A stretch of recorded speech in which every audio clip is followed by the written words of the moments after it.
What is going on, ladies and gentlemen? Welcome back to the channel. My name is Paul. This is the Leeds Therapy. I do hope you're doing well.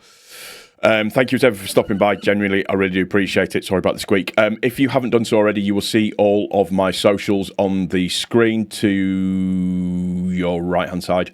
And if you could give those a follow for me, I would really appreciate it. Also, as well, I am on all of the podcast apps, so if you want to give those a follow as well, so you can listen at your leisure to my dulcet tones. So, welcome today. This is the review of our game against Brentford at the G-Tech Arena Stadium, Lego, whatever you want to call it, Silent Stadium, I don't know.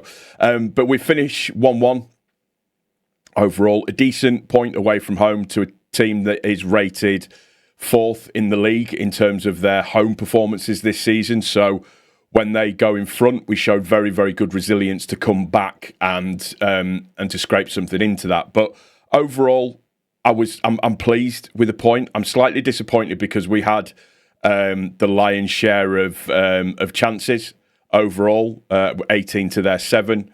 Our XG was 1.43. So from a statistical point of view, and we know stats don't mean anything, that you can just say that we were dominant in that aspect, and had we had our shooting boots on, who knows, we could have been talking about a completely different scenario overall. So yeah, I'm pleased to walk out of there with the point, mainly because it stops the rot. It stops that constantly losing down in London. I mean, the goal went in and we all thought, Jesus, here we go. And then, you know, the first half, there's a penalty that comes in. I mean, if you're giving penalties for that, in the second half, Calvert-Lewin has a worse challenge on him and the ref just waves it on.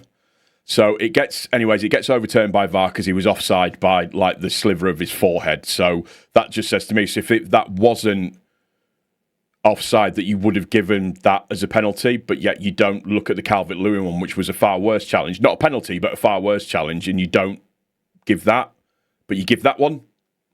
Just, yeah, the consistency or the inconsistency is astounding at the best of times. But, I mean, overall, I thought we battled quite well. Probably a little bit too slow in certain areas. We started the game well enough.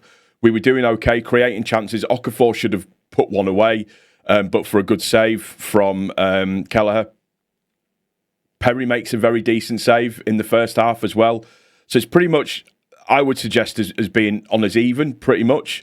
I wrote down from a notes point of view, decent first half, bar the defence were doing okay, bar the Pascal mess up where he loses the ball in midfield under no pressure whatsoever at all. And I did say that Perry's kicking was woeful, and it was throughout the entire game. I think he struggles when it's just one that he's got to aim at overall. So he does a little bit better when there's two there. So Nemetra up top maybe might have helped as well, just to give him another out ball to go for, because it was Calvert-Lewin or bust, realistically speaking, because Okafor's not going to be the player that's going to be there getting onto those balls. Said that Okafor had been okay. If he'd had his shooting boots on, could have been a bit better. I thought Stature struggled to get into the game a little bit. Tanaka needed to show up a little bit more. And I said that we needed to keep this solidity up for the second half, particularly the first 10 minutes in the second half, 10 to 15 minutes in the second half. And I thought that Biol had kept Thiago pretty quiet in the first half, which I thought was quite good. So we start the second half actually really, really well. We're pressing up high. We're doing quite good. So the first kind of 10 or 15 minutes, we are pressing quite well, but in the second half. But what seems to happen is that Brentford are very, very happy to sit deep. I said this in my preview. They are very, very happy to sit deep and soak up the pressure and try and catch you on the break. I think in their games they've broken counter-attacks like 40-something odd times, which is why they've been quite good. They're very happy to sit and soak up pressure and then score on a breakaway. Their goal comes around from us dropping our intensity levels down and not being at it as the same as what we were, in my opinion. It's a really, really good ball from Damsgaard to split Rodon and then Bogle, who are trying to get back. And then the ball gets taken to the byline, and then it is a cutback for Henderson to just put the ball back in and put it through Biel. Biel tries to stop the ball from getting to Henderson, but inadvertently puts the ball into him. And then when Henderson plays his shot, he's then there in front and it spoons up over his hand. I think if Biel's not there, Perry probably saves that. But my issue is that in terms of that drop of intensity and the switching the things off, is that Stack's man running through and Stack doesn't follow him. Stack starts to kind of run and then stops and just kind of lets him get on with it. And then because of that, we've got a free man in the box on a cutback, putting the ball in, and it's 1-0 down, and we all think, Christ, this is how this is going to go. I know at this point people were kind of saying we needed to make a change. The change should have come a little bit sooner, and I'd agree. I think that's probably the one mistake that Farke made today, was making that change as leaving it till the 73rd minute to make that actual change. But I think the goal going in slightly changes probably the instruction that's given to both Aronson and Gnonto when they come on. So and Aronson and Gnonto come on, and we look at it. Let me just check. Well, they come on in the 73rd minute, I believe it is. Yeah, so Tanaka comes out for Aronson, and then Biel comes out for Gnonto. So there's a switch in formation there again. That fluidity, that slight unpredictability. Gnonto's out on the right hand side. And then you've got, I think we kind of went to 4-2-3-1 in that one. So we went to sort of a straight flat back four, 2 sitting, so Stack and Ampadu. And then you had Okafor, Aronson, Gnonto, and DCL up top. And it worked. It did actually work quite well for us. So again, that base formation being adaptable and switchable around. Gnonto then from the right-hand side plays an absolutely delicious, and I mean delicious, cross. And we all know what the capability is of DCL. He rises above everybody. His hang time is incredible, and it's an absolutely beautiful, and I mean, I can't give this goal enough credence. It's a proper old school centre forward goal. Absolutely on a sixpence, curled in. DCL's there. Rising, hang time again, that hang time to hold it into, and it's almost similar to the goal he scored against Wolves.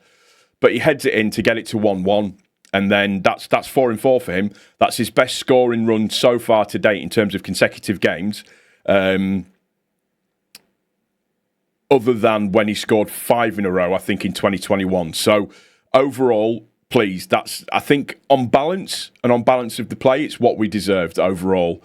Then Ampadu hits an absolute pile driver shortly after that, and it's literally like half a foot wide, and we nearly make it, a la Jack Harrison, if you remember, and we nearly make it 2-1. Nearly make it 2-1.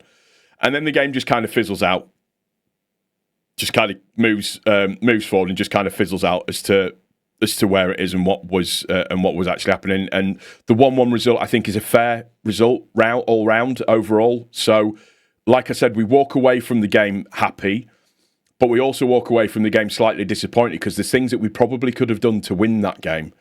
But that's what you want. You want your players walking away from a game going, oh, we could have taken an extra 2 points here.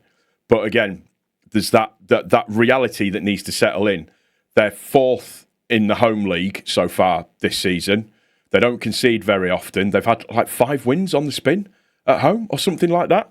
So for us to be able to go there, stop the rot of our 9 consecutive defeats away from home in the capital, but also in terms of just the defeats constantly on the road, and it means that we've now picked up goals again, which now makes the game against Crystal Palace very, very, very, very interesting moving forwards. Like I said, overall, I'm relatively pleased. I'll take it.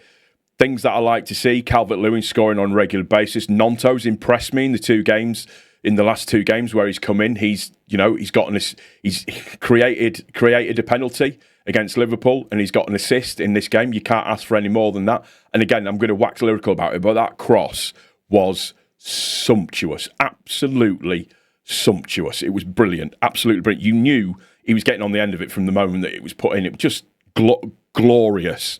Glorious. And you take the point, 16 games played, 16 points, 3-point gap above where West Ham are. we've just got to keep maintaining and chipping off points, because it doesn't get any easier in the Premier League. It really doesn't. The games come thick and fast. We just need to kick up the points and keep maintaining and just keep trying to get that a little bit higher. I've still got that goal of I want us to get 20 points before the turn of the year. I think getting to 20 points before the turn of the year is a good haul back for us and where we are. So, yeah, we walk away positive when it could have been completely different. The concern, sitting too deep in the first half, the intensity level dropping off slightly in the second half as well when they've had a week to prepare for the game. But the positives, showing the fight, not giving up, the positive substitutions, formation change mid-game, and because of the formation change, we then go and score the goal to make it 1-1. I'm happy with that. Let me know what you think in the comment section down below. That's going to do it for this one. I do hope you've enjoyed it. If you have, please don't forget to click the like button. Any comments that you want to make, feel free, leave them in the comment section down below. If you've not done so already, subscribe, notifications on, all of that good stuff. For those of you that are interested, I am feeling a lot better, thank you. The cold has broken. It was probably at its worst Friday and Saturday. I felt horrific. So, take care of each other. Most importantly, take care of yourself. I'll see you on the next one, guys. Take care. Much love. Cheers.